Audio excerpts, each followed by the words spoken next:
हूं, जरा एक बात बता दीजिए, आप संकट में तो नहीं फंस गए हैं? संकट मोचक की शरण में गए हैं बड़े मंगल के दिन अखिलेश यादव जी, हमने देखा था उनका ट्वीट, लेकिन मैं पूछ रही हूं संकट में तो नहीं फंस गए हैं? राहुल गांधी हैं, उनको भी वही 20% चाहिए। अखिलेश जी समझ चुके हैं, समझदार हैं कि पश्चिम बंगाल में जो हुआ है 20% से बात नहीं बनेगी अगर उत्तर प्रदेश में कुर्सी पर बैठना है तो। वो कह रहे हैं नहीं, नहीं सुन तो लीजिए, तो वो कह रहे हैं कि भाई नहीं, अपने साथ 4-4 हिंदू जो हैं वो और लेकर आइए, है ना, आपको मैं बयान सुनवा भी दूंगी अगर आप कहेंगे तो। ऐसे में आपको पीडीए भी साधना है। कहीं राहुल गांधी आपकी पूरे फिलॉसफी को डिरेल तो नहीं कर रहे हैं? कांग्रेस डिरेल तो नहीं कर रही है बार बार इस तरह से टारगेट करके, सनातन विरोधी अपने आप को दिखा के? हमारी फिलॉसफी को ना कोई डिरेल कर पाया है, ना करेगा। 2024 के लोकसभा इलेक्शन में आदरणीय अखिलेश यादव जी ने उत्तर प्रदेश में ये करके दिखा दिया, तो उसकी तो हमको कोई चिंता नहीं है। लेकिन अभी आपने भी कहा कि, और शहजाद ने भी कहा, मैं तो बोलता हूं कि संजय निषाद के वो बयान भी जरा से शहजाद भाई को याद दिला दिएगा और अवस्थी जी को।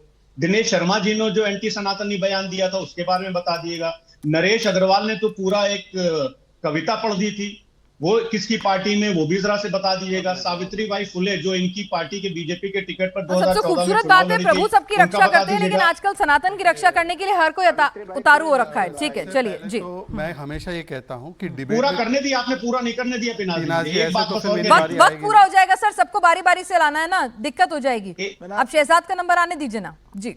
देखिए, कभी कोई ऐसी बात मत कीजिए जिससे कि आपका पोपट हो टीवी पे।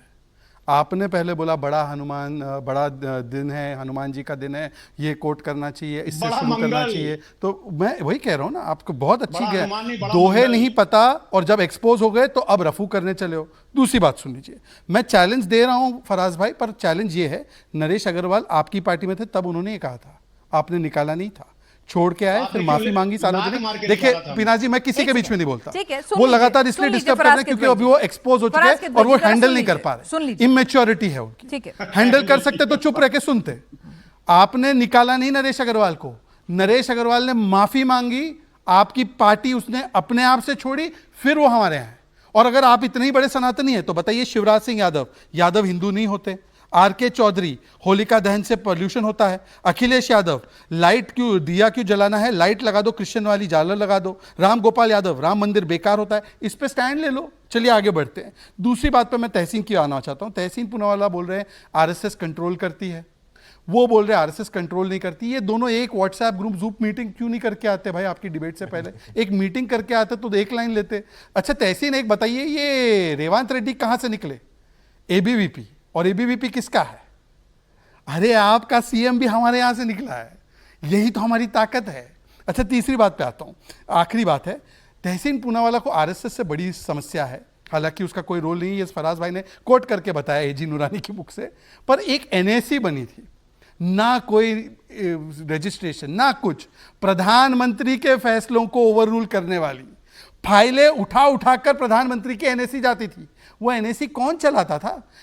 एक कोई विदेशी रिलेशंस रखने वाले व्यक्ति से अच्छा तो भारत के संगठन है, मां भारती में पैदा हुए, मां भारती की सेवा करने वाले मच बेटर है। ठीक है, तहसीन जवाब देना चाह रहे हैं कुछ जी। आदरणीय सोनिया गांधी जी एनएसी की अध्यक्षता संभाल रही थी, उनको कैबिनेट दर्जा दिया गया था, टॉप लेवल क्लियरेंस थी, क्योंकि वो उस लेवल पर थी और उसको ऑफिशियली उसके कागज किए गए थे। अगर एक भी पेपर प्रधानमंत्री जी के कार्यालय से बाहर गया है कहीं पर भी, मैं आपसे आग्रह करता हूं, आप प्लीज प्रोसिक्यूट कीजिए, मैं आपका साथ दूंगा। और अगर पेपर बाहर गया तो आपका कर्तव्य है उसको प्रोसिक्यूट करना, देश को सुरक्षा। संजय बारू मेरे मुंह से कुछ और निकल जाता। कांग्रेस की बहुत ऐसी गलतियां हैं संजय बारू से लेके आप सही कह रहे हैं, कांग्रेस की बहुत सारी गलतियां हैं, गलत लोगों को प्रमोट करना बड़ी साफगोई से कहते हैं, तो वही तो मैं कह रही हूँ कि गलत पिच पे तो नहीं चल रही है ना कांग्रेस। लोग को मैं जानता हूँ, हाँ ठीक है, अपनी किताब बेचने को कुछ भी है क्या मुझे, लेकिन संजय बारू ने कहा था कि उसने उस किताब में वो नहीं लिखा था, फिल्म में था। मैं संजय बारू की किताब पढ़ा नहीं हूं, लेकिन ये संजय बारू ने मुझे बताया था, लिखा नहीं लिखा वो मैं उस पर छोड़ देता हूं। लेकिन संजय बारू, विनोद राय, ये सारी कांग्रेस की गलतियां थी और कांग्रेस इस गलतियों की वजह से सजा पा रही है।